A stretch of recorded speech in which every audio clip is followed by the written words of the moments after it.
Na sexta-feira a gente conversou com o Lucas Mineiro, que foi um lutador de UFC Sim, e claro. tudo mais. E eu tive um insight assim, muito forte quando ele tava contando a história dele.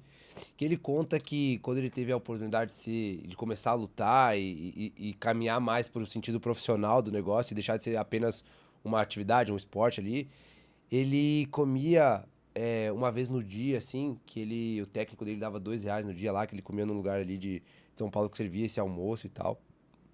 Ele falou que ele não tinha outra opção. Que a única opção que ele tinha pra mudar de vida era aquela. Então, não tinha opção dele não ser disciplinado. Não tinha opção dele não fazer.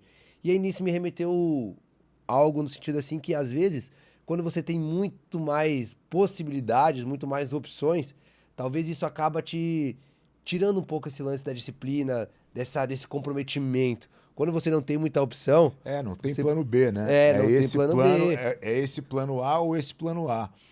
Então, quando você compara as pessoas têm realidades muito distintas, né? E essas realidades fazem as pessoas serem diferentes. Não tem Exatamente. como você pausterizar tudo e botar todo mundo igual. Isso é uma utopia que não vai acontecer jamais. E as pessoas lutam por isso e vão acabando, de certa maneira, fazendo com que as pessoas que se destacam sejam olhadas de uma forma não positiva, né? Tire o mérito de alguma forma, né? Cara, pelo amor de Deus, tem que olhar isso aqui como, olha que legal que esse cara tá conseguindo fazer coisas incríveis, né? Porque isso puxa todo mundo para cima. E se você olhar na história, a humanidade só evolui. Você pode falar o que for, mas os dados estão aí, né? A média... A gente vive hoje muito melhor do que a gente vivia 100 anos atrás, incomparável. Exatamente. Né?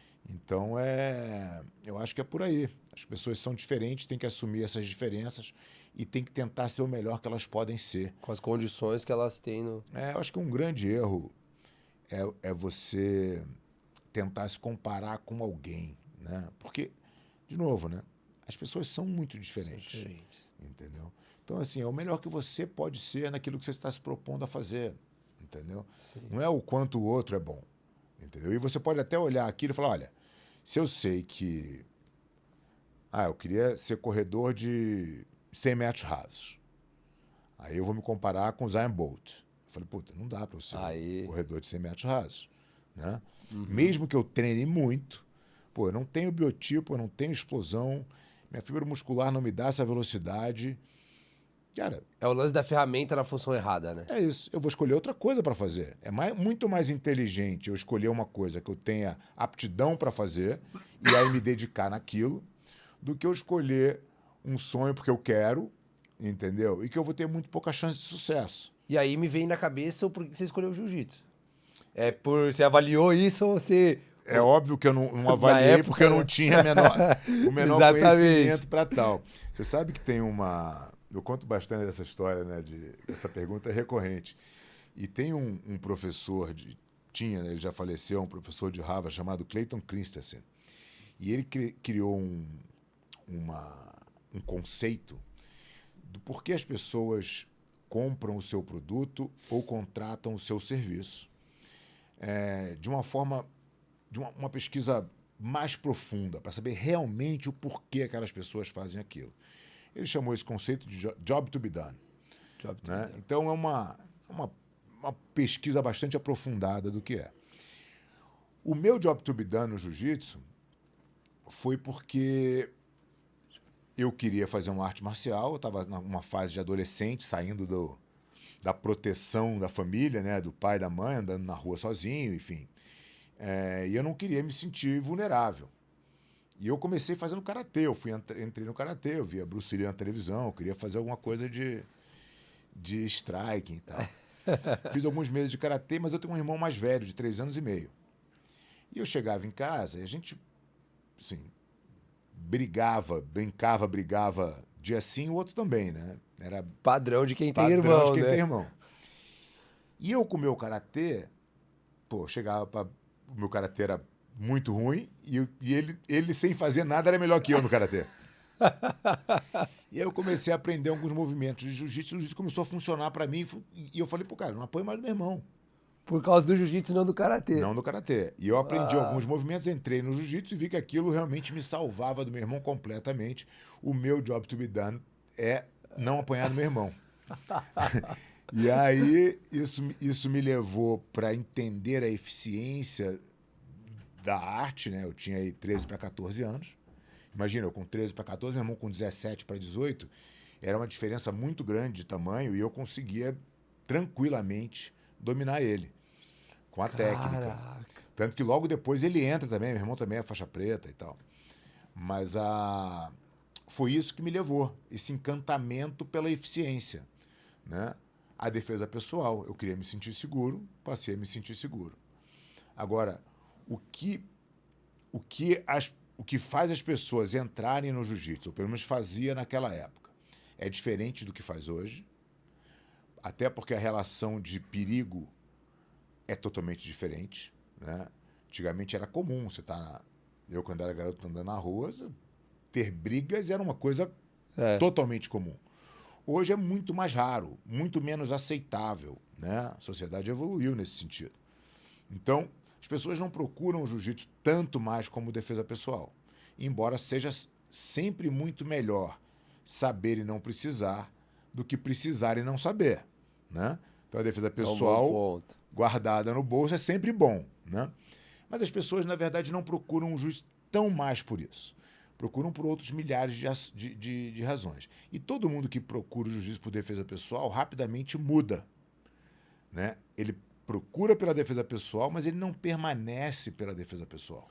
Qual que é um dos fatores que faz a pessoa permanecer, por exemplo? Desenvolvimento pessoal. Uau! O jiu-jitsu te traz analogias muito fortes com os seus problemas do cotidiano, né? A gente tem uma frase que define o jiu-jitsu de certa maneira, que é você ficar confortável no desconforto. Quem não tem desconforto? Né? Ou deveria ter, pelo menos, né? Todo mundo tem, né? De uma forma ou de outra. Você pode se colocar nas situações de risco, sem garantia para a sua evolução, e essas posições são desconfortáveis. Ou você pode ter medo de tudo, que já é desconfortável por natureza. Então você vai ter desconforto na tua vida, querendo ou não. A vida não é inevitável. Uma avenida sem nenhum buraco e sem nenhum problema, né? Então, o praticante de jiu-jitsu, ele consegue ter essa analogia quase que intrínseca nele, depois que ele pratica durante muito tempo, né? Eu, quando olho os problemas da vida, eu olho através das lentes do jiu-jitsu, né? Para mim é como eu aprendi a lidar com eles. É onde eu aprendi a não desistir, é onde eu aprendi a ser resiliente, é onde eu aprendi que a melhor coisa depois que você está numa posição muito difícil é você pensar na técnica, é você achar o caminho da saída, mesmo que o seu próximo movimento não vá te tirar dali, porque geralmente não vai. Se você demorou 10 passos para se afundar, por que você acha que com um passo só você vai sair?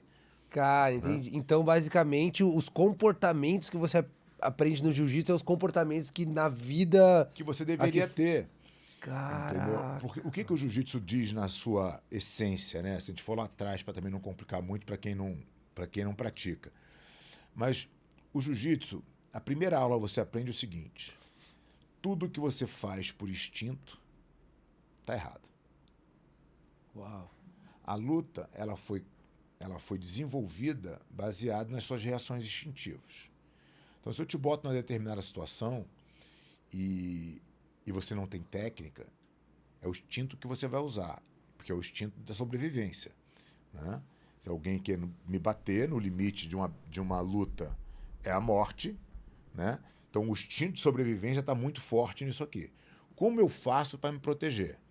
Todos esses movimentos instintivos caminham para uma técnica, né? Então, o estudo é assim que o instinto fala? Deixa eu ver, outra pessoa. É assim. Os movimentos se repetem, né? Todo mundo tem a mesma reação. Isso quer dizer o seguinte, que esse movimento é 100% instintivo, né? Entendi. Se de repente eu jogar alguma coisa no teu rosto agora, a tua reação instintiva É colocar a mão na frente. Claro, se proteger do rosto, né? Sim. Então, esse tipo de coisa vai fazendo com que a técnica do jiu-jitsu se encaixe nesses movimentos instintivos. Baseado em cima do próprio Então, instinto. tudo que é instinto é errado. O que te traz para uma racionalidade. Quando você pensa em problemas e situações e conflitos, toda vez que você é reativo àquele problema, você tem a chance de sucesso na resolução daquilo é muito pequena. Porque é o instinto que está indo na frente e não a razão e a racionalidade. Quando eu penso como eu poderia solucionar esse problema, eu estou falando assim, pô, por que o Vinícius ficou nesse estado emocional? Por que está acontecendo esse problema? O que eu poderia fazer para tirar ele desse estágio, para a gente poder conversar e resolver esse imbróglio que a gente se meteu aqui? Tudo isso é a razão falando. Vamos baixar a temperatura, espera 2 dias, vamos falar com ele depois. Né? Esse caminho tende a ter muito mais sucesso na resolução dos problemas. Isso é você não usar o teu instinto, né, de reatividade e usar a sua racionalidade para resolver. Né? O jiu-jitsu te ensina isso, porque você pode estar num momento de muita dificuldade e você tem que mexer um pouquinho na técnica na direção certa. E, de repente, aquela mexidinha pequena não te tirou, mas complicou a vida de quem estava te atacando. E ele vai ter que se mexer, vai criar mais espaço para você sair. E aí a coisa vai... Então, você aprende que tudo é ciclo. Um momento ruim hoje é um momento bom de amanhã. Então, quando você está num momento bom, você aprende a respeitar o momento bom, sabendo que ele pode virar também. Né? Então, não existe garantia de nada. Né? Tudo é um processo e uma adaptação às situações. Então, acho que essa visão que o jiu-jitsu traz para o praticante é muito mais forte hoje, muito mais procurada hoje pelos praticantes do que a defesa pessoal em si.